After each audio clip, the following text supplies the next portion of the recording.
It's very, very unfortunate that a whole president will sit over there who has a responsibility to every single soul in this country, telling people that, oh, no, you know, opposition, opposition chairman, who are you to choose who you should work with? Are you the one who voted them in? How much did the UDP spend to retain that seat, Landing Sanneh? Let me be very open to my electorates and to the general public. We spent pretty well. When I say pretty well, in our context, because for us we do not have money, Like and how I'm much? sure whatever we must have spent is within the region of 300,000 to 350. You You know, mean the taking whole? account of You mean that's the whole amount of money that was spent during the by-election? yeah, from our own let's say calculated budget, you know. But sometimes there are expenditures that are not within your budget line, that, like, for example, a councillor, you know, relative or somebody relative may send in something. Those are not captured. What I'm Where talking is this about money from? Where is this money from? From the council or from your own no, pockets? it cannot come from the council. That is out of it. It cannot come from the council. This is coming from the UDP. I am a UDP National Executive Member. That's why I'm privileged to tell you all this. And I'm not giving you exact figures. Mind you, I'm just trying to give a guide of probably within the region of what we have done. But this cannot be established for now because I am not the admin officer to establish the real expenditure that we incur. But I just want to try to be a little bit transparent to our listeners and also to our electorates so that we know how we operate. But this could no way be more than 500,000. Okay? All in all.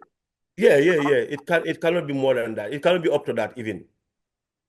What about So the NPP? The NPP also.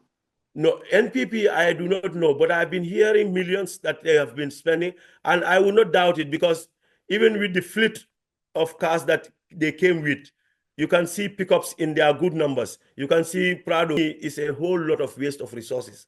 This country is currently, we are going into Ramadan. We are all complaining about high cost of living. We are all complaining about high cost of fuel, high cost of other things, and that the country economically is not in good standing. Why do you have to, as a government, that should show example of reasonable expenditure and discipline in expenditure, going all out? You see pickups, Prado, one person in, two people inside, driver and 102, all driving themselves, going around. So I don't know whether it's about luxury or whether it's about partying, in the fields, because some of them took it to be tourism. I can see.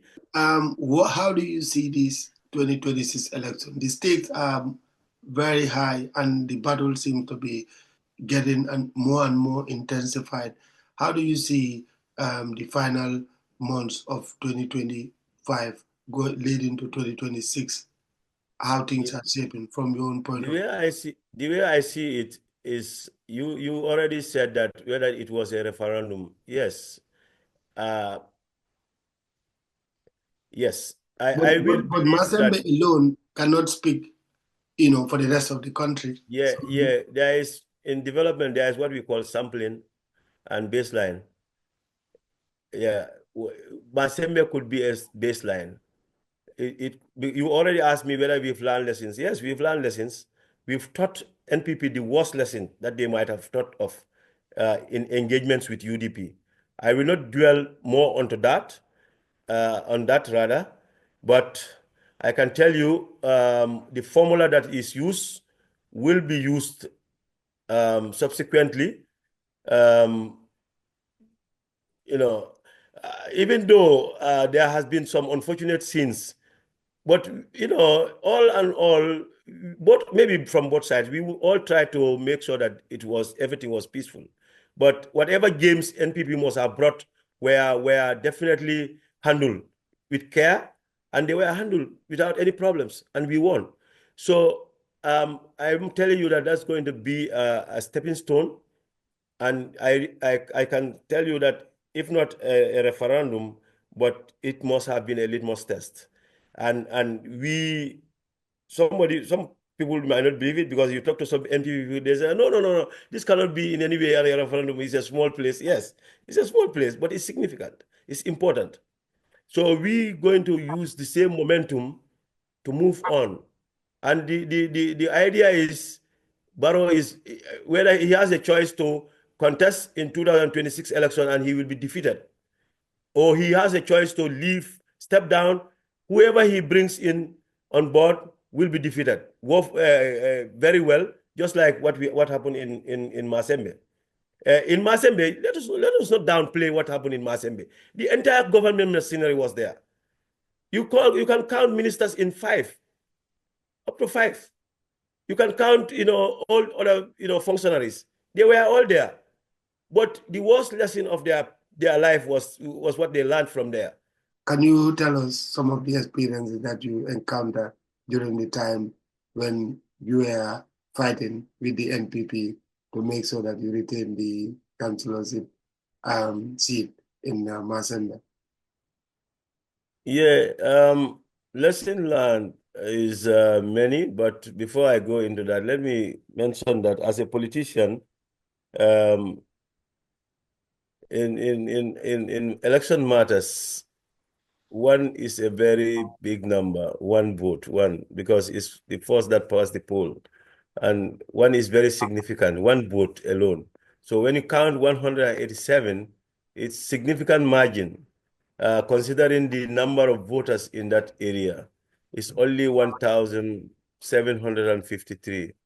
So if you should win with a margin of 187, it's very significant and it's a big margin in that situation.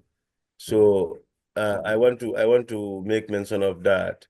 Lessons learned are many, bearing in mind that um, politics is a non-stop activity and things can change overnight. We've seen a debate or a controversy emanate from the Masembe by-election, where it seems to be the dominant issue now across the social media. A supporter of the government or of the NPP, plus a public official or a civil servant who happens to say that the comment made by the NPP supporter was over the board. How do you see this Masembe ward councillor election going this far to the national, at center stage? What is your take on this issue? That is the tempo of the election itself, of the by-election itself. I do not expect anything less. Although things have been blown out of proportion for no reason, in my opinion. But the by-election that happened in Masembe has been monumental. And in as much as we won, and I want to congratulate ourselves, I congratulate NPP too. I think the mere fact that they participated, and they put in their best is what democracy demand. I really appreciate the fact that they had a lot of energy trying to get their votes. That's what should be done. When you register as a political party, you have to go and look for votes, and you have to convince the electorates. So the mere fact that the NPP had that courage and the energy to go and look for votes to, secure win, for me, I see it as a very positive move. And although they couldn't make it, but they've, put up a respectable performance. So in my opinion, that one is okay. And that is what we expect in our political ecosystem, in our political sphere. We have to go and, convince the electorates in a peaceful, in discipline, and, in orderly manner, in accordance with our laws. Okay, so aside from all that, having, lost the elections, the unfortunate scene that emerged from an individual, I don't know. It's a very serious matter. I come from Kiang, and I'm not the least pleased about it. I'm not the least pleased about it. But for one reason, I know we have to express our dissatisfaction, and we have to express our that, it's something that should not be done. But it's for the government or for the law enforcement agents to take up the matter and address this whole situation without any unnecessary commotion.